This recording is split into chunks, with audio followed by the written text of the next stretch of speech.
Assalamualaikum warahmatullahi wabarakatuh.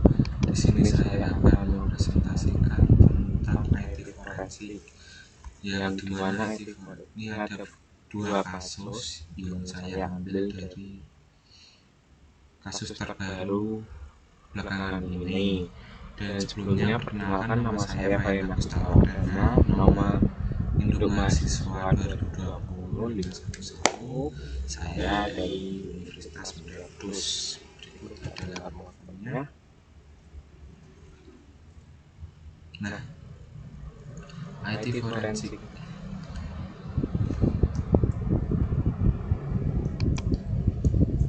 Ada kasus yang pertama, yaitu kasus tentang pembunuhan.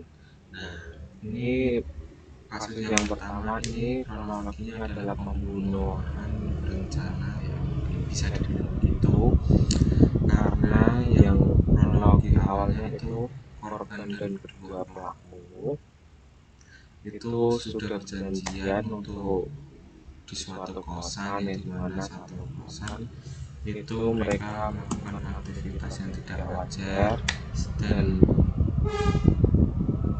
kepada korban, dan itu sehingga itu kekerasan lah. Mereka yang tidak wajar, mereka melakukan kegiatan berupa kekerasan satu sama lain yang secara berlebihan, dan sehingga mengakibatkan korban tersebut meninggal dunia. Seperti itu kronologinya. Nah, pada berita kasus ini itu tak hanya periksa psikologi pelaku mutilasi Sleman, polisi turut melakukan pendalaman digital forensik. Nah, setelah korban terbunuh, mereka melakukan alibi berupa pemutilasian pada korban.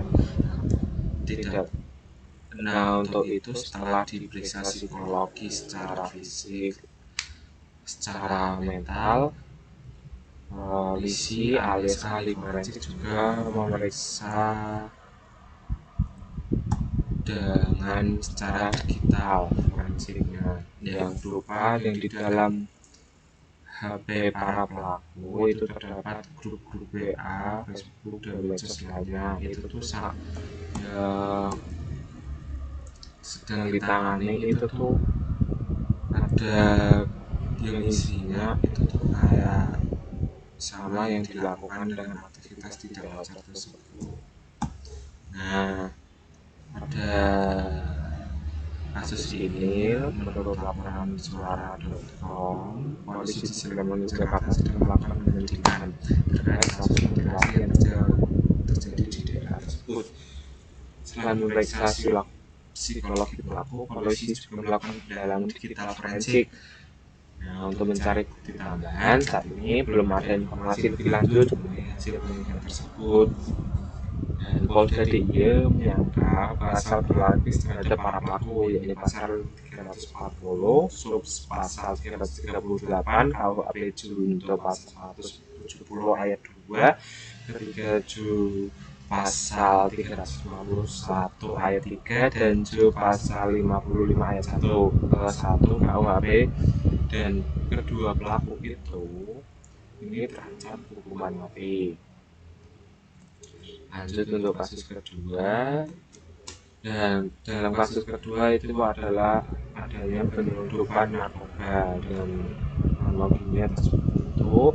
Nah, untuk pencarian barang bukti ini dengan judulnya ya sudah tertera di digital forensik, sebut bukti forensik berupa chat WhatsApp yang difoto tidak sesuai dengan prosedural, yang dimana tersebut pelapor ada menggunakan barang bukti berupa WhatsApp yang difoto.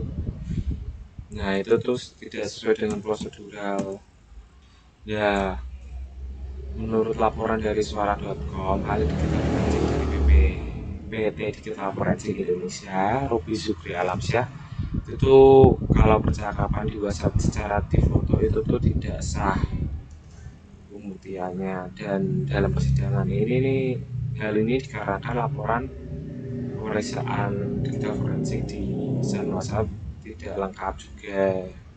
Nah, apabila itu terjadi kan itu seluruh terdakwa didakwa dengan pasal 114 ayat 2, subsider pasal 112 ayat 2, junto pasal 55 Undang-Undang Republik Indonesia nomor 35 tahun 2009 dengan narkotika.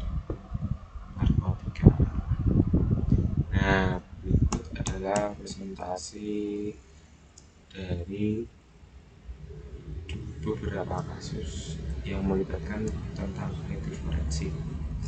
Nah, IT forensik sendiri itu kayak pembuktian secara digital lah, seperti itu menurut tanggapan saya dari presentasi ini. Dan sekian dari presentasi saya. Apabila ada salah, maaf. Bila ada, wassalamualaikum.